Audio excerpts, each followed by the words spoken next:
Today, our guest will be Chris Judge, actor, screenwriter, and voiceover talent. Hello, Chris. Hello. It's nice to have you here. Well, thank you. How do you like Pyrkon Festival? I know this is your first time in Poland at Pyrkon. Do you like it? I absolutely love it. I was actually saying yesterday what a ill-conceived judgment people from the West have of people in the East because of the lack of information, the lack of whatever. You always think that when you go east, the farther you go east, the meaner people get. And that's not true. It's like, it's lovely, lovely people here. Good to hear that. Thank you. And since we are here... Not always on time.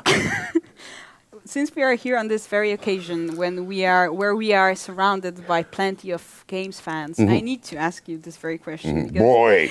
Yeah, exactly. Let's get that out of the way. That's a good way, good point. Actually, your Kratos won the Outstanding Achievement in Character, and you won with Red Dead Redemption, Arthur Morgan. You won with Cassandra from Assassin's Creed Odyssey. How do you remember working on this character? Any special, memorable, funny moments? I know you're a funny guy, so... you know, I very much wanted to bring kind of a lightness to the set because sets work like whatever mood number one is in, that's the mood for the day.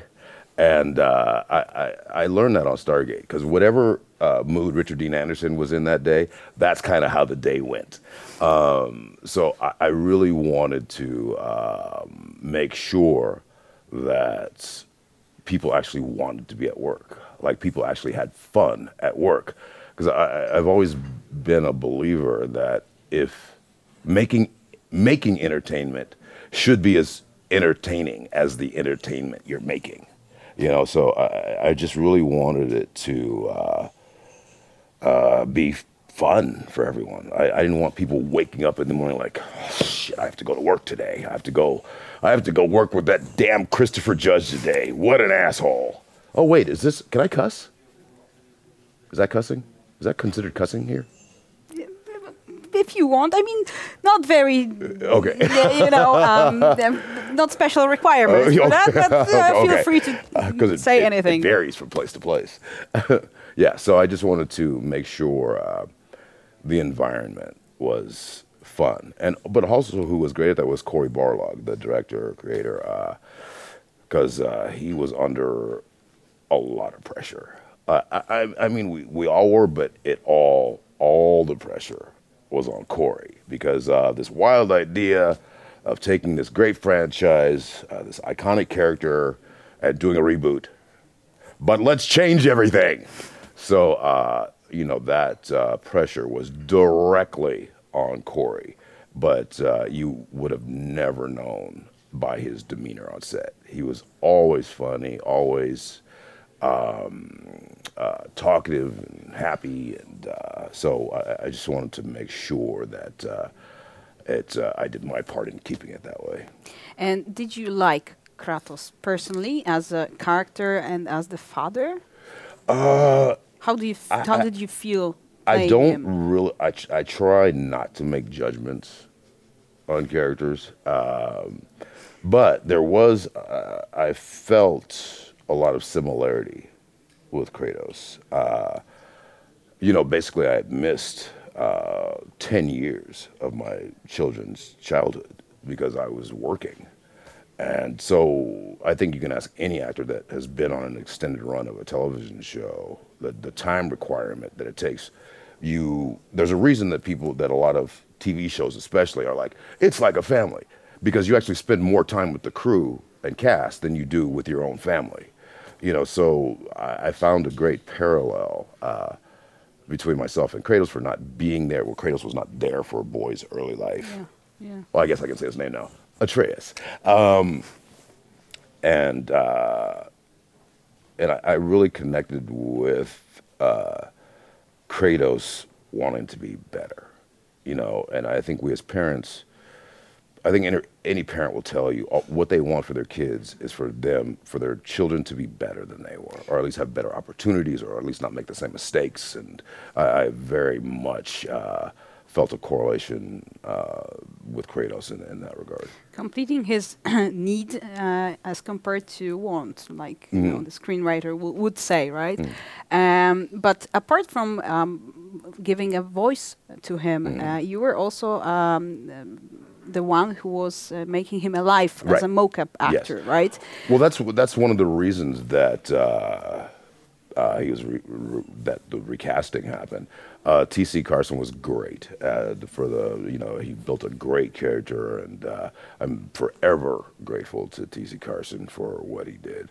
But for the reboot, they wanted whoever played Kratos to also be the physicality of Kratos. Yeah. So, I've long said that I'm not a voice actor. Like I don't. They have such a repository of different voices, and with me, it's kind of just deep. That's it.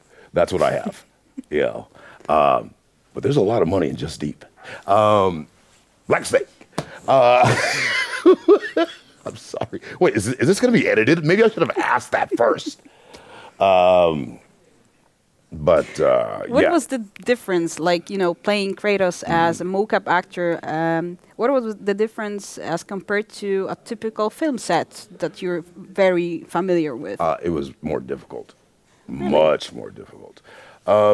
There is this misconception that TV and film work is hard. It's not. It's often long and boring, but that's not. Well, it's a different type of hard. Mocap is physically hard because in film and television, you do one setup. So you shoot a very small part of or just one person's coverage, or maybe two people, and then you sit around for an hour and a half while they set up the next shot. Well, with mocap, there's 100 cameras over your head. T-pause after every scene. Yeah. There's a camera in your face and a camera following you. So you're on every take, and I wasn't accustomed to that, and so just the physical nature of being on all day. It took me about a year to adjust to not just being exhausted all the time. And then I still had to I wanted to change my body to be Kratos because I want to be more muscular, and because you carry yourself a different way when you're more muscular. And so I went and I got in the best shape of my life, and but that meant that my morning started at 3:30 or 4:30 in the morning, and so it made for extremely long days. I guess I could have started later if I didn't want to play 9 holes of golf before I went to set every day, but that's another story. But would you like to try it again? Did you enjoy it so much to, be another time the mocap actor for example? Something else? No. I mean, if you're the lead of one of the most successful games of all time, what else could you do? No, I'm not interested in doing any other. Whatever comes up, if there's another one, hopefully I'll be in it. There's no telling, who knows. But yeah, after being the lead of God of War, I mean, it'd be very difficult. Tremendous success, so thank you. I can imagine. Yeah. I need to ask you this very question. How many most popular lines, the boy, were there in the script? How many times did you have to say boy? Well, I don't know how many times, but I know the length of time.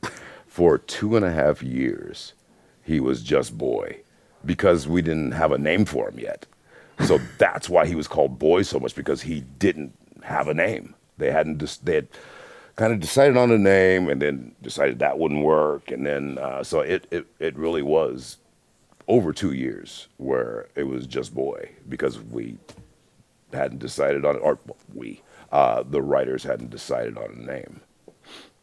Right, this is the most popular line actually here in Poland. Also, every fan of God of War just says "boy, boy." This is something popular in the everyday speech, right? Chris, thank you very much for the interview. It was very nice, very lovely to have you here. Thank you for your time. Oh, thank you for yours. Thank you very much. And thank you for almost being on time. Boy.